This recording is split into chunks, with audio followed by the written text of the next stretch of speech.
What's up guys, KS here. Thanks for joining me today as always. As you know, we've been spending a lot of time with handguns over the past few years on the channel, and that's been great and it will continue. However, we're broadening our horizons. We've done an AR-15 pistol, we've done a couple of pistol caliber carbines, today being no exception. This is a Palmetto State Armory 9mm.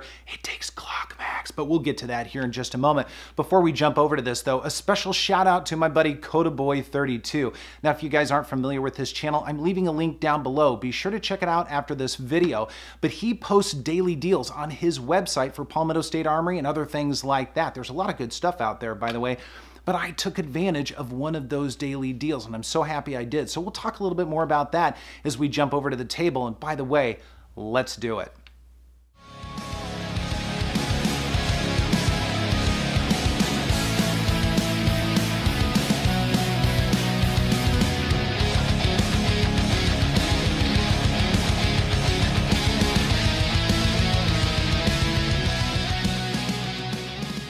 Being able to stretch out further than pistols typically go with confidence and precision is something I highly recommend anyone do.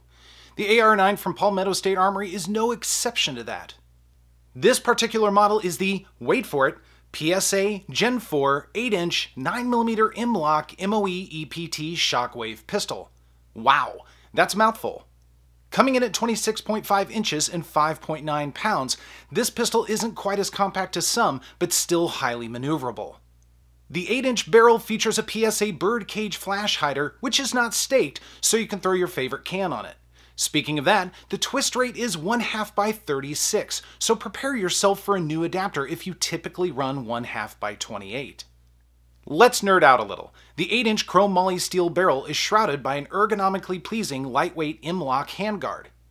The 9mm Gen 4 bolt carrier group is nitride treated with an enhanced firing pin for reliably cycling most any 9mm round.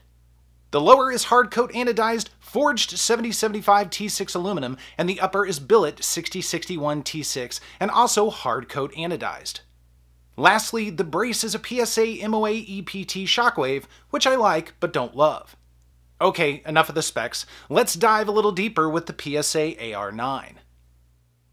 Alright, let's take a walk around the feature set of the PSA AR9 for a moment or two. We'll start with our grip, and this is going to be a Magpul MOE grip. I like it. I like the texture on it. It's very comfortable. It's got a little space for accessories as well, so it kind of comes in handy if you want to go light and minimalist. And then we do have our magwell. Now this is cut for Glock magazines, as you can see. Now it came with this 31 round ETS magazine. I've got a couple of these in the collection. They work, generally speaking. I've had pretty good luck with it. Admittedly, I have not run this one specifically. I've actually been running a couple of 24 round magazines. I like the look of it a little bit better. Now I've got a 33 round magazine as well, and that works just fine. I've even tested, believe it or not, all the way down to 10 round Glock 26 magazines. It looks a little bit silly, but again, it will work. Now if it'll go in, of course it's on the table, but there you go. So that's what it looks like. It's a little bit silly, but again, that's 10 rounds, so it will definitely work. And then you've got your magazine release right here, as you would expect. So again, I like the way they've put all this together. Moving up the gun a little bit, you'll notice that the safety is not ambidextrous. Now, I actually prefer this. And you guys know I tested the SIG MPX not too long ago, and it's fully ambi all the way around. By and large, I like that, but with the safety, I prefer this. So a little safety nub, whatever, doesn't hit my finger. It's an annoyance. It's not that big of a deal. But again, I prefer this method. And you'll also notice there is no dust cover right here. Again, it's kind of absent of some of the features that higher end or more feature-rich ARs have. But again, this proved to be just fine, not too big of a deal. And as we move forward, again, we've got our M-LOK handguard, and I like this. I mean, this worked really well. You can put all your accessories on it. It's got the full Picatinny that goes all the way across the top, but it's very comfortable and it works. What can I say? And then we've got our birdcage flash hider. Now it's not on very tight right now because I've actually been running this a little bit with my Omega 45K, so that's been a lot of fun. More thoughts on that perhaps at a later time. Getting into the optics and backup iron sights, I've got a couple of things going on. First, I've been using Dagger Defense. These are actually manual sights, so they're not actually flip up. You actually have to put them up yourself, but that's just fine. I mean, they work well, and again, they're backup sights. But I've really enjoyed Dagger Defense for a couple of reasons. They're inexpensive. Their stuff works. So it's worked out quite well. Now for an optic, during the shooting, I actually was using a different Holosun. This one is the HS515GM. So I've started to test this one out as well, but I was running that 503BU before. That one I like quite a bit. Again, more thoughts perhaps on this at a later time. And there's your backup rear Dagger Defense sight. Again, works quite well. I like it. And there's your charging handle. Just very straight ahead, normal, basic charging handle. I'm sure you can swap that out for something else. But again, this works pretty well. Now, moving back towards the stock. This is the Shockwave stock. And I don't like the look of these very much. I prefer different style braces, SB tactical, things like that. But again, this proved to actually be much more comfortable than I originally thought it would. So it's probably going to stay on the gun, not too big of a deal.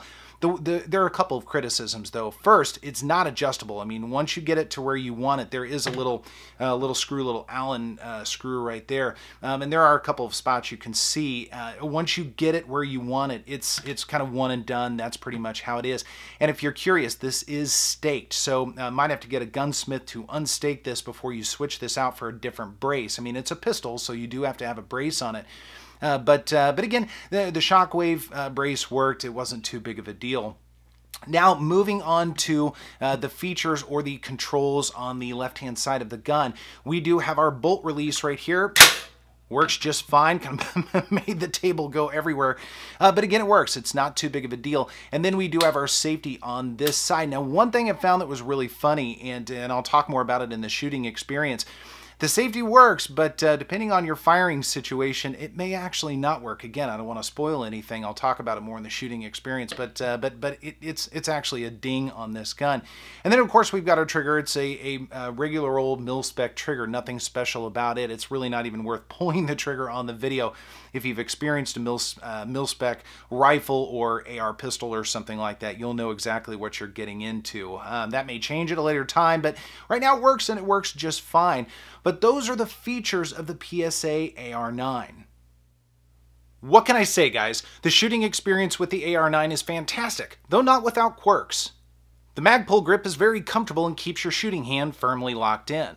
The Shockwave brace is not cool looking in my opinion, but it turned out to be far more comfortable during shooting, and I think you could run with it pretty much all day. The handguard is long enough to provide your support hand good real estate, though I chose to use the magwell, which allowed me to pull the gun in a little tighter. The AR9 proved to be highly accurate, and pairing it with the Holosun 503BU was a great combo. That said, I learned a valuable lesson on that range visit. Periodically check to make sure your optic is secure and tight on the rail. By the end of the session, mine had worked loose, causing my groups at 75 feet to open up and land high and right. That's on me, and I won't let it happen again. One major drawback to the AR9 is it lacks last round hold open, which became quite irritating. You can't put the safety back on if you've pulled the trigger after the last round, so you have to cycle the gun again, safety it, then cycle it again after loading a fresh mag. Regardless, the PSA AR9 is a capable and enjoyable shooter. So guys, what do I think of the Palmetto State Armory AR9 overall? Well, overall, I like it. There's a lot to like about it. First and foremost, it takes Glock magazines. That's huge. I have a lot of Glock magazines lying around, and that makes it certainly convenient, if nothing else. I like the M-LOK handguard, the full Picatinny rail across the top for all the toys. The Shockwave brace has been good. It's not my favorite. I would prefer an adjustable brace. Perhaps I'll look into that at a later time, but again, this will serve for the time being. So overall, it's a good package. Now, it's not without challenges. Primarily last round hold open. It does not do it. That's a little bit of an issue. Now, this is a range plinker for me, so it's not an issue to me quite so much, but if somebody was really going to try and run this thing, that's a little bit more of an issue because there are a couple of extra steps you have to take, so it might be something to consider. Now, in terms of price, I was able to get this from Palmetto State Armory for $569, and I think there was free shipping on it too, so that was pretty much a steal. You get basically not the suppressor and and not the sights or anything, but you get the magazine and the gun, and that is a good deal. It really is a good deal. It's well worth your time, and I highly recommend you give one a try if you have the opportunity. Well, guys, let's go ahead and wrap this thing up.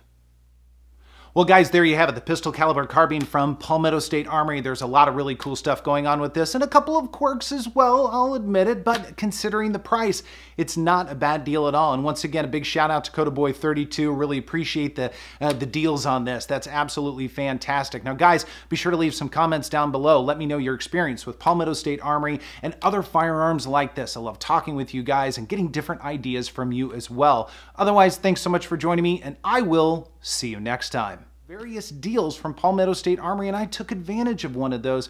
I can feel that. You guys know we've started to explore some longer firearms, pistol caliber, pistol. We've spent a lot of time with handguns on the channel, but it's time to start breaking away. The 9mm Gen full 33 round magazine. This is fine. I'm not a big fan of these. I even forget the brand. We're gonna do all that again. Grip. Now this is a Magpul MOE grip. I like this quite a bit. I like that, oh, for the love of it. Now this, I don't have it very tight on this right now because I've actually, oh, for f***'s sake. One major drawback to the AR9 is it lacks. Nothing else on this stuff, guys. Be sure to take advantage of that as well. Now, also be sure to know I will see you next time.